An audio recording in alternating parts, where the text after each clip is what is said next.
Hello, hello, hello, yet again. We are back here on Buckeye Mike. Sorry for the long delay. Anyway, let's get back into this.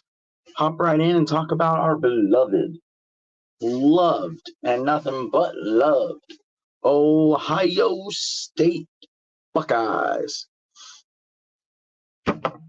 My, oh my, oh my.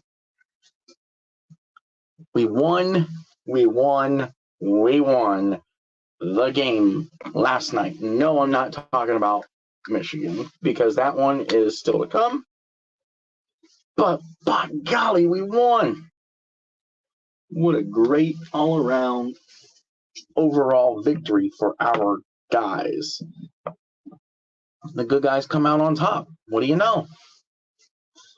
Ohio State goes up to Madison, Wisconsin for a night game with former player and head coach Luke Fickell and the Wisconsin Badgers. Now, let's start with a breakdown of this game for you.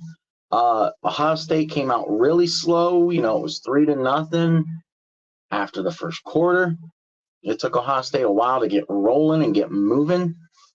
But in the end, Ohio State did what they usually do, and they came out on top victorious.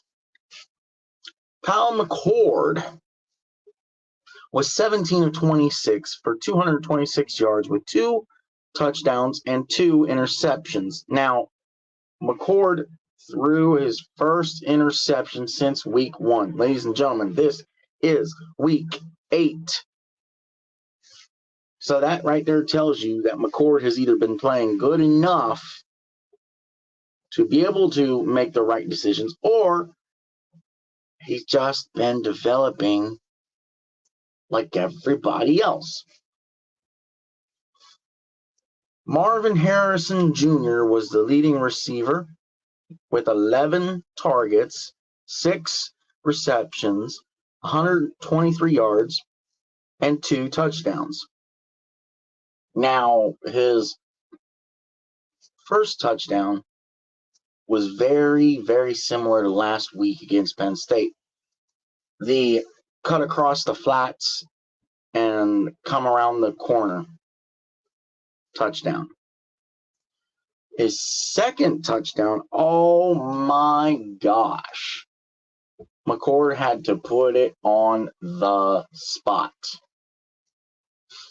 And that was a beautifully thrown, near perfect, I would almost say perfectly thrown ball. Just wow. And hey, we got Travion Henderson back, and he balled out. 24 carries for 162 yards, and he had 45 receiving yards. So he had, in total yards from scrimmage, Travion Henderson finished the game with 208 yards.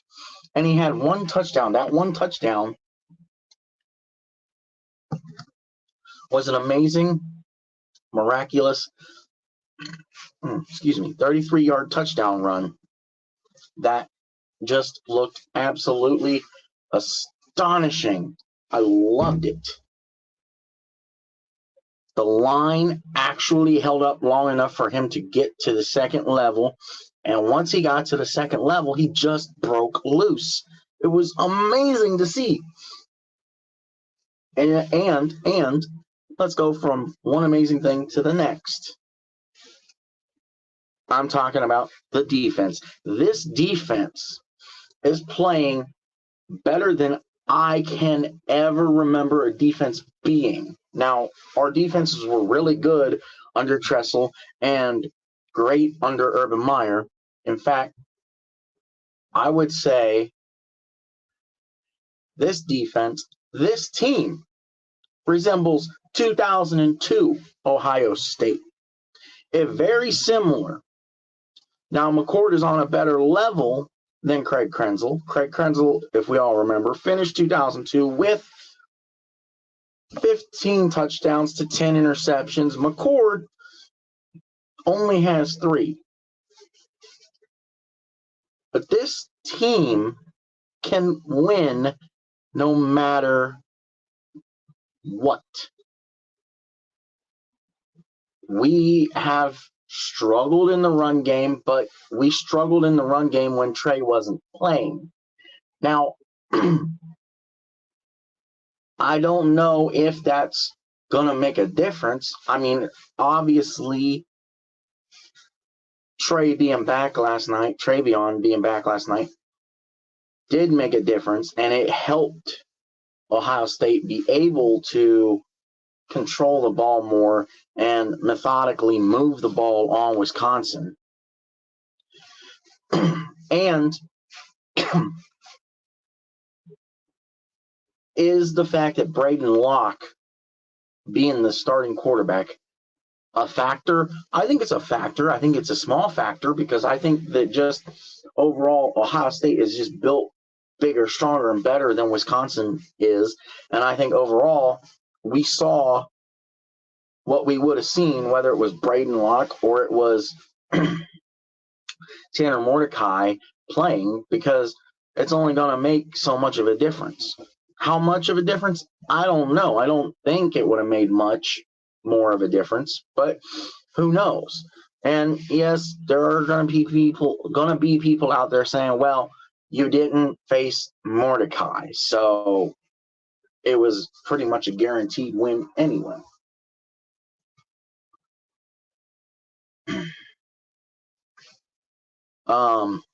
Let's talk about the defense specifically. We had 31 tackles on defense. 20 of those tackles were assisted tackles. We had 3 sacks and 2 forced fumbles. And now we did have a scare right before halftime that looked like JTT, Jalen Tuimoloau, may have gone down and out for the rest of the game, but like the warrior that he is, he was able to come back and play in the game. And I just wanted to recognize JTT for the toughness that he showed last night against these Wisconsin Badgers. Overall, I think we did a really good job. I just think that for Ohio State to be able to get to where it wants to be, I think personally that the offensive line needs to straighten up and be better. It looked decent last night. It looked good enough to beat almost anybody. But you cannot create self-inflicting penalties and expect to be able to win the game. I don't understand why these offensive linemen are false starting or they're holding. This line is experienced enough at this point to know, keep your hands on the inside. Now, I know with the way that these D linemen and linebackers like to come at you, they like to force you to only have your hands on the outside. But you've got to work and work hard on getting your hands inside. If you keep your hands inside, it's going to bring down the penalties. And if you have to, pay attention to the ball. Get down in your position and look at the ball and watch for the ball to be snapped and be ready to move and block. Now, I know that this line also gave up, I think, a sack or 2.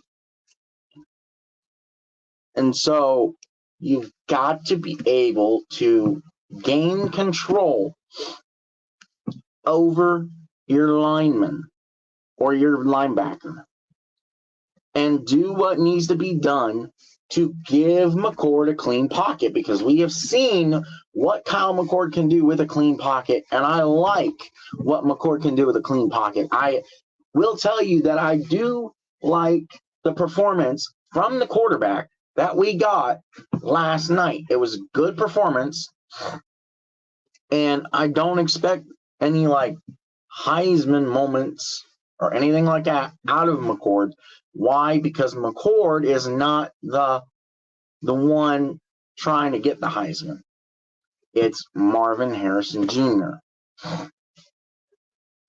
He will be the Heisman guy. And I'll tell you what, it could be a Heisman finalist battle on November 25th in Ann Arbor between Ohio State and Marvin Harrison Jr. and Michigan and J.J. McCarthy. Now, I know that there's all this stuff spinning around, and I'll get to that on a different video at some point, but I will say this. Do not, and I mean do not, be surprised if Ohio State Tuesday night is announced as the number one team in the country. Now, I know some of you out there, or a lot of you out there, may be like, what in the world are you thinking? That's crazy.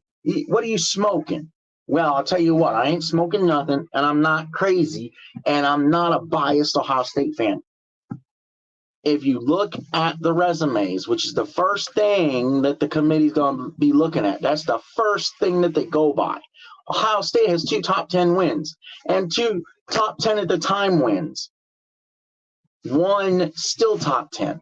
Now, yes, Penn State win looks a little bit shaky and sketchy because of the Penn State performance against Indiana yesterday.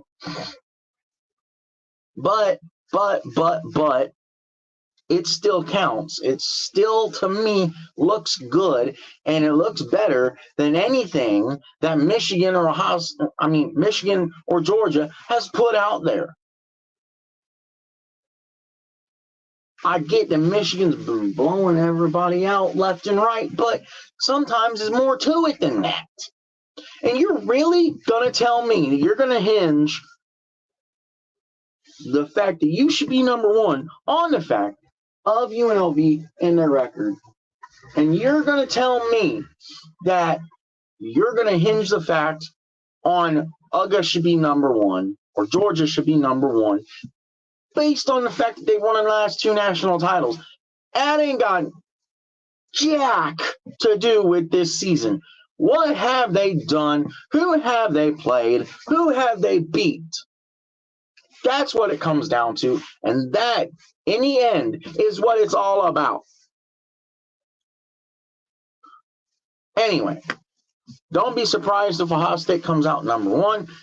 Do not be surprised if UGA falls. Don't be surprised if Ohio State's not number one.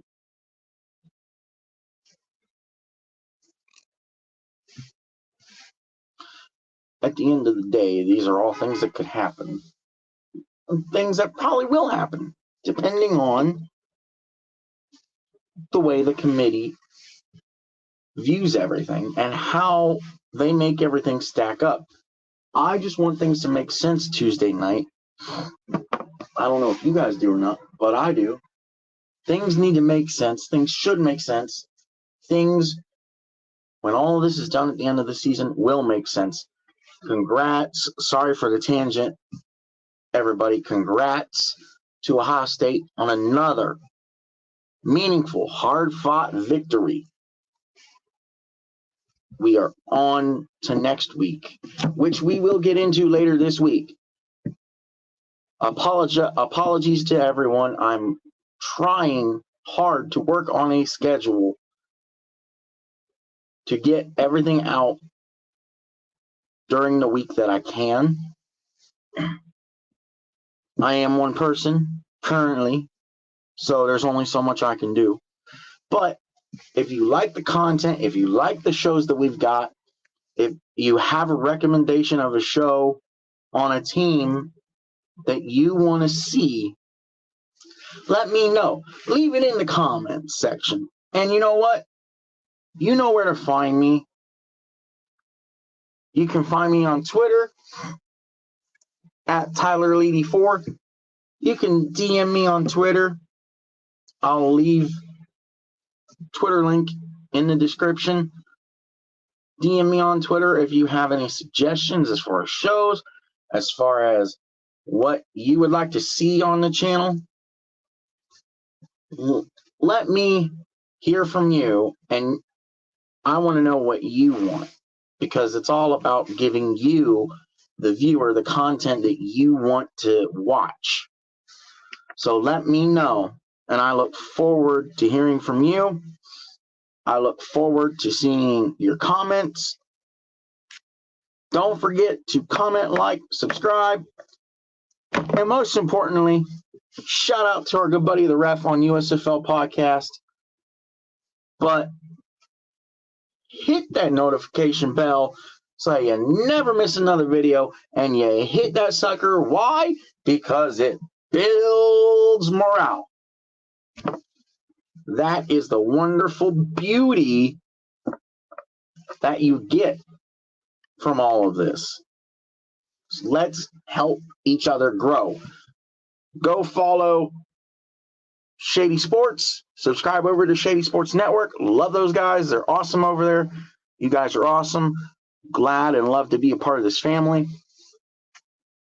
But that's all I got for you. We will see you in the next one. Everybody have a lovely, wonderful day. Look forward to hearing from you in the future. Goodbye.